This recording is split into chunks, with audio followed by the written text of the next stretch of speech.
মানুষদের শেষ। তার আগে হইল উম্মুল কোরআন সূরা এ ফাতিহা। ফাতিহা হইল উম্মুল কোরআন, সমস্ত কোরআনের জননী। আর যে সূরাটা প্রথম শুরু হলো সেটা হলো বাকারা। এই কথাগুলি কি আপনাদের শোনা দরকার আছে মায়েরা? বাজারে কি কয় শোনা দরকার আছে নি? এই যে কুরবানি করবার যায় খালি বড় বড় আপনারা বলদ গরু দেখে আর গরু দেখেন, কিন্তু এটা হলো বাকারা, হইলো কুরবানি একটা দাম দিয়ে একটা গাভী, নিখুঁত একটা গাভী। এটা মুসা নবীর আমলের ঘটনা। এই হলো তার বিষয়বস্তু প্রশ্ন। আর একটা প্রশ্ন, আমি নিজেকে নিজে কিভাবে চিনব? নিজেকে চিনলে যদি আল্লাহকে চেনা হয়ে যায়, নিজেকে চেনার পদ্ধতিটা কি, কোন ভাবে আমি আমাকে চিনতে পারি? আজকের ভক্ত খুব শক্ত, শ্রোতাও খুব শক্ত, পালাও হইছে পুক্ত, সারাসারি নাই। কারণ আমি যা বলবো তাই শুনবে, আর অপর জায়গায় প্রচার করবে। কোনো ভুল শিক্ষা যেন আমি না দিই। আমার ভক্ত খুব চেতন ভক্ত। আর আজকে ভক্ত খাইতেছে, আবার তো গুরু গান লাগবো, তার মানে খিলাপতি মনে মনে চাইতেছে। হ্যাঁ দেব, খিলাপতি দেব, পুরাই ঠিকলে খিলাপতি দেওয়া যাবে। হ্যাঁ এক লোক গুরুর কাছে যায়, খালি কয় দয়াল কিছু কিছু মানুষ না আমার পাশে পাশে খালি ঘুরি, তার পাশের মধ্যে পাইলো কি কি কয় বুঝে না বাজা। আমি তো বুঝি তুই খিলাপতি চাইতে চাস, তাই না? তবে আজকে একটা পরীক্ষা আছে। আজকে হলো অমাবস্যার রাত, ওই যে বট গাছ আছে চকের মধ্যে, ওই একটা নিষ্কান দিয়ে বানাইনে আছে, থাকে না? ওই জায়গায় যাইয়া রাতে একটার সময় বসবি, বসে একটা নাম দিয়ে দিছে, এই নামটা খালি জপনা করবি। তবে জপনা যে করবি তুই কিন্তু বাবা ওই জায়গায় কিন্তু কোনো ভয় পাইস না, ভয় পাইস না কইছে, ওই জায়গায় ভয় ঢুকছে। আর গুরু বাক্য খিলাপতির দরকার, যাইয়া বসছে আর কি। বসার পরে দেখে একটা লোক একটা ডেক মাথায় করে, হাতে হইলে একটা জের, জেরের মধ্যে তেল, মাথায় হইলে একটা ডেক, কান হইলে একটা কুদাল, আবার তার উপরে কিছু লাকড়ি, এইগুলো নিয়ে আসতেছে। আর এক লোকের মাথায় লাকড়ি, একজনের মাথায় ডেক, একজনের মাথায় হইল লাকড়ি, আর একজনের কান হইলে একটা কুদাল, এইগুলি নিয়ে আসতেছে। তিনজনের হাতে তিনটা মশা। এখন যখন কাছাকাছি আসতেছে এই সময় তো মানে ভয়ে খালি কাঁপতেছে, কাঁপতেছে। আসার পর জায়গায় একটা কুদাল দিয়ে একটা চৌকা খুঁজলো, ওইটার মধ্যে ডেকটা বসাইয়া তেলের জের থেকে তেল সম্পন্ন তেল ঢাইলা দিল, ঢাইলা দিয়ে তারপরে লাকড়ি দিয়ে জাল শুরু করলো। যে জাল দিতেছে ওর কাছে একটা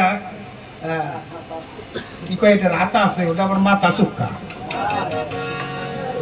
যখন তেল গরম হলে তো একটা চটপট চটপট একটা ফুটার একটা শব্দ হয় না, এরকম যখন গরম হয়ে বল গাইতেছে আর খালি শব্দ হইতেছে। হ্যাঁ ওই সময় ডাক বেড়ে যে ছিল দাঁড়ানো, পেটের মধ্যে নাভি সোজা বুঝবার হয়ে ডাইলা দিছে এই ড্যাগের মধ্যে। ও পড়তেছে, বামুরি একজন ওর পেটে ওই রকম দিছে, দিয়ে ওই রকম ড্যাগের মধ্যে দিতেছে। কারণ মানুষ ধর কথা তিনজন, দুইজন দিলাম আর একজন কই কেবল ওই যে বইছে না ওর দিকে তাকাইছে, তাকানোর পরে ওরে বাবার ওরে বাবারে কইয়ে এক দৌড়তে যায় পিসাবের পায়ের মধ্যে পড়ে গেছে। কয় বাবা জান বাঁচান, জান বাঁচান, আমার কিরামতি লাগবে না, জান বাঁচান। কয় কি হয়েছে? কয় এই ঘটনা। কয় আজকে যদি ড্যাগের মধ্যে তুই একটু পড়তে পারতি তাহলে খিলাপতিটা পাইতে, আজকে পুরাই যদি বাবা ঠিক হতো তাহলে তুমি খিলাপতি পাইতে। একটা গল্প কয়ে নিলাম, এবার একটা গান দিয়ে শুরু করি। আলী হয় বেলায়েতের সন্তান,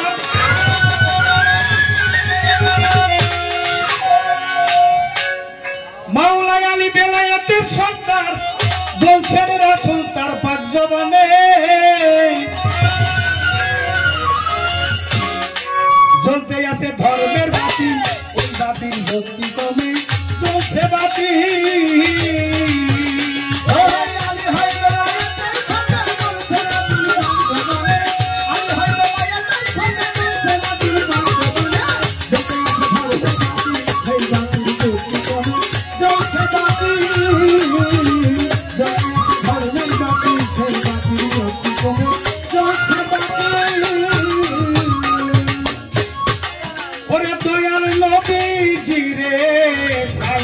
পাইলো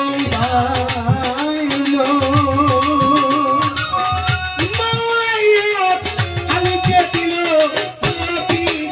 আরে নদী সালত পাইলো দেখো মাওলাইয়া আলিকে দিল মারতো মাওলা ফাহাদা আলিউল মাওলা মারতো মাওলা ফাহাদা আলিউল মাওলা মারতো মাওলা ফাহাদা আলিউল মাওলা এক ব্যক্তি হই নতেন জনে হারে মারতো মাওলা ফাহাদা আলিউল মাওলা এক ব্যক্তি হই নতুল তবে মারতো মাওলা হারে মারতো মাওলা ফাহাদা আলিউল মাওলা এক ব্যক্তি হই নতেন জনে যতে আছে ধর্মে বাতি সেই বাতি সত্যি কমে জমছে বাতি ওই আলী হয় বলায়াতের ছোট বলছে না তুই কাম করবে আলী হয় বলায়াতের ছোট বলছে না তুই কাম করবে যতে আছে ধর্মে বাতি সেই বাতি সত্যি কমে জমছে বাতি যতে আছে ধর্মে বাতি সেই বাতি সত্যি কমে জমছে বাতি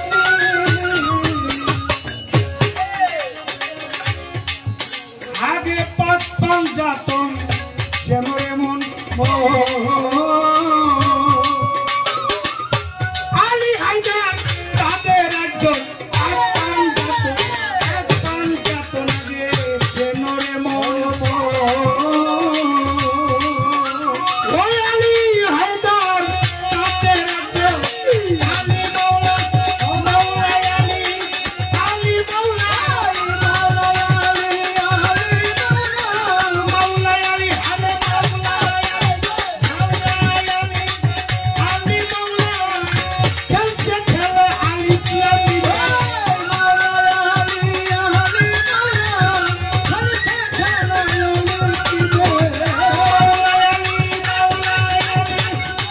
আলী মাওলা খেলছে খেলে আলী কিয়ামি ওদেরকে ধর্মের বাতি কোন বাতি সত্যি কমে চলছে বাতি আলী হয় বলায়াতের ছোট বলছে না তুই কাম করবে আলী হয় বলায়াতের ছোট বলছে না তুই কাম করবে যতে আছে ধর্মের বাতি সেই বাতি সত্যি কমে চলছে বাতি যতে আছে ধর্মের বাতি সেই বাতি সত্যি কমে চলছে বাতি আলীর জন্ম হইল সেই কাবা ঘরে